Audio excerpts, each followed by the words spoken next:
Videoma hoş geldiniz sevgili dostlar. Ben Ömer. Bugün 120 kilo olarak kilo verme serüvenine başlıyorum. Ama bu sefer yalnız başlamıyorum. Bu sefer yanımda Gemini yapay zeka olarak bir koç olacak. Bu süreç gerçekten işe yarayacak mı? Bir yapay zeka ile beraber kilo verme işlemim nasıl olacak? Ya da yapay zeka ile ilgili ne gibi sorunlar yaşayacağım? Bunların hepsini beraber göreceğiz. Aslında bu kanalı açmamın iki nedeni var. Birincisi kendi gelişimimi, kendi yaptıklarımı adım adım takip edebilmek. İkincisi de benim için en zor olan da sosyal anksiyetemi yenmek. O yüzden burada gördüğünüz her şey, haftalık raporlar, günlük notlar hepsi filtresiz olarak gerçek bir şekilde paylaşılacak. Eğer hazırsanız serüvenin ilk haftasıyla diyete nasıl bir psikolojiyle başladığımda yani hikayenin en başıyla başlayalım.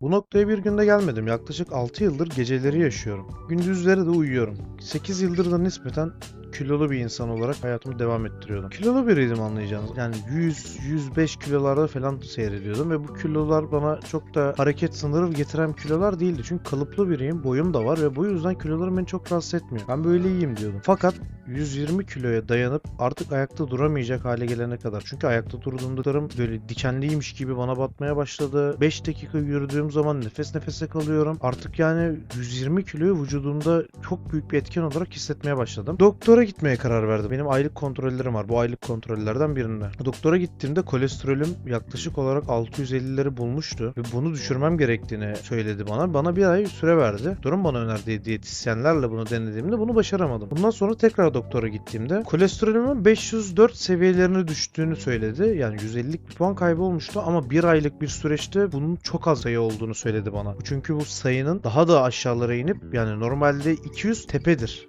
200 tepe bir puandır. Ya 300'lere falan düşmesi gerektiğini söyledi bana. Düşmediği için bunun bir genetik olabileceğini ya da benim adam akıllı kontrol etmediğimi söyledi. Ben dedim ki adam akıllı kontrol edemedim. Doğru düzgün bir diyet programıdır. Doğru düzgün bir spor programı tutturamadım kendimde. Çünkü hayatımda büyük bir disiplin eksikliği var. Bana ilaç verdi. Kullanmıyorum. Çünkü doktordan onay aldım. Bana dedim ki biraz süre ver.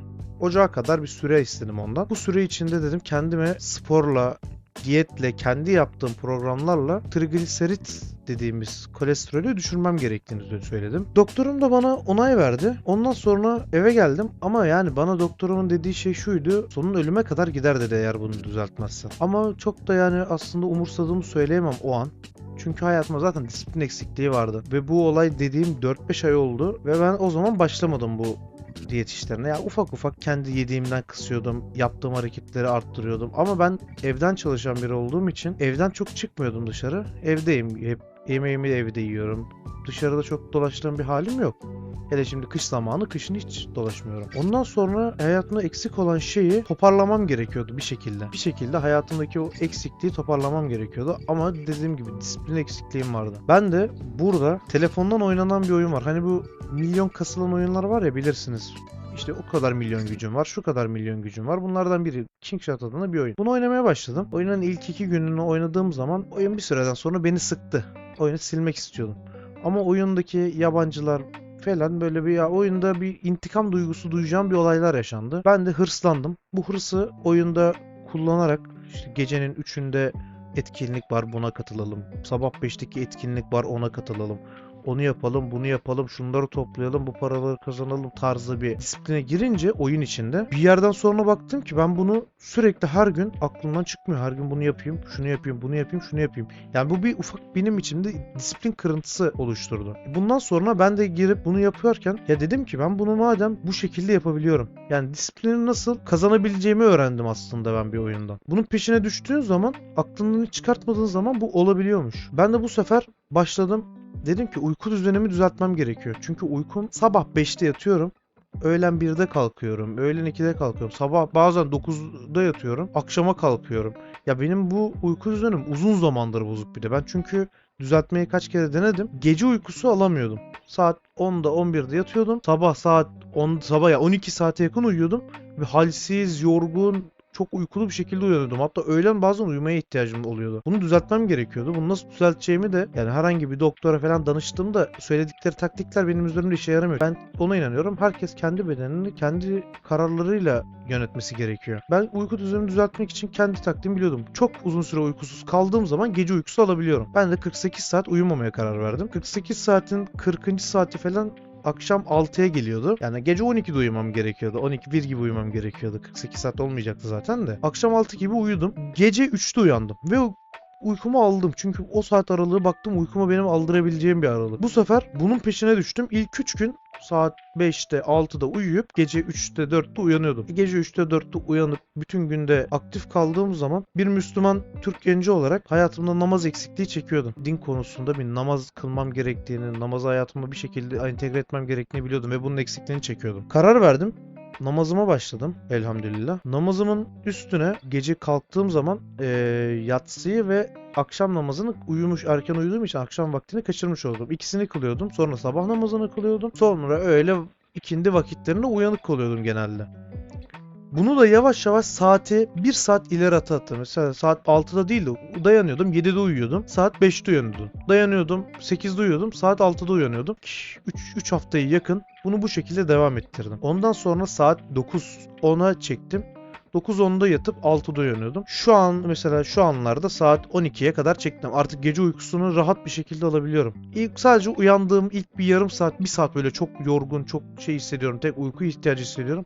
Ama onu atlattıktan sonra hiçbir daha uyku hissetmiyorum.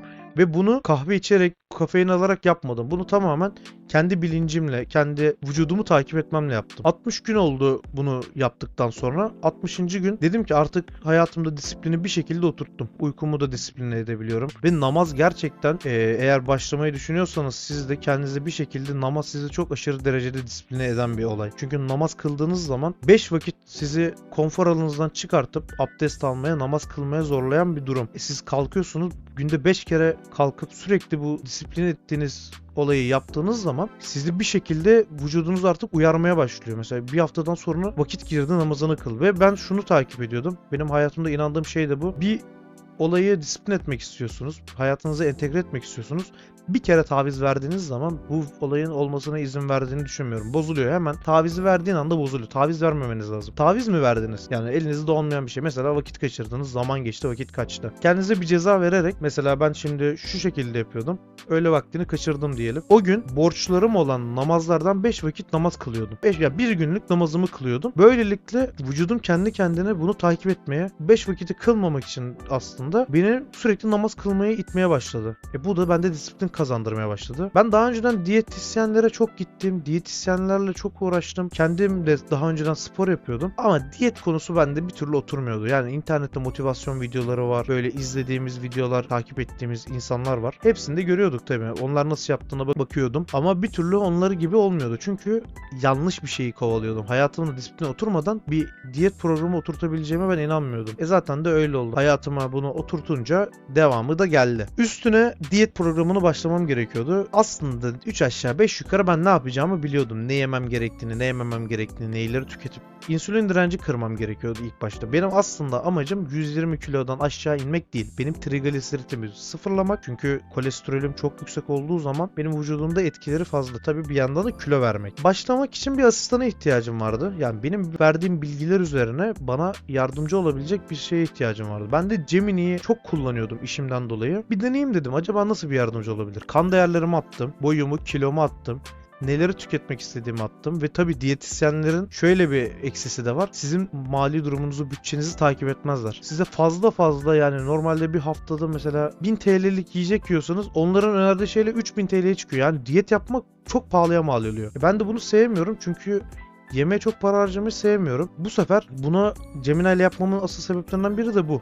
Beni alternatiflere yönlendirebilsin. Bunu denemeye başladım. İlk bir haftanın bölümünü bu videodan sonra paylaşacağım. İnşallah orada yaptığım gelişimi siz de görebilirsiniz. İlk bir haftadan sonra bu videoyu kayıt altına almayı ve hayatımda bunu daha da disipline edebilmek için bunu bu şekilde günlük şeklinde videolar haline getirmeye karar verdim. Bakalım bu önümüzdeki serüvende nasıl bir program olacak? Nasıl bir iş yapacağım? Ne kadar kilo verebileceğim? Ne kadar etkili olacak Gemini? Tabii ben de şimdi bu video çekme konularında yeniyim. Bilmiyorum çoğu şeyi. Nasıl yapacağım, nasıl edeceğim bilmiyorum. Arkaya notlar alıyorum. O notlara bakarak sizinle iletişime geçiyorum. Çünkü aklımdan çıkıyor yani birazcık da heyecan yapıyorum. Kusuruma bakmayın. Sizin için de eğer yani bu yaptığım içeriği beğenip abone olursanız bana destek olursunuz ve beni mutlu edersiniz. Bu yolda bırakmamam için en azından, bu yolda devam etmem için en azından sizden bir destek görmüş olurum. Şöyle bir açıklama daha yapayım. Hayatınızı disiplin etmek istiyorsanız her şey içinizde başlıyor. Bir disiplin kırıntısı geldiği zaman devam edebiliyorsunuz. Yani şimdi çok tıkanıyorum. Çok böyle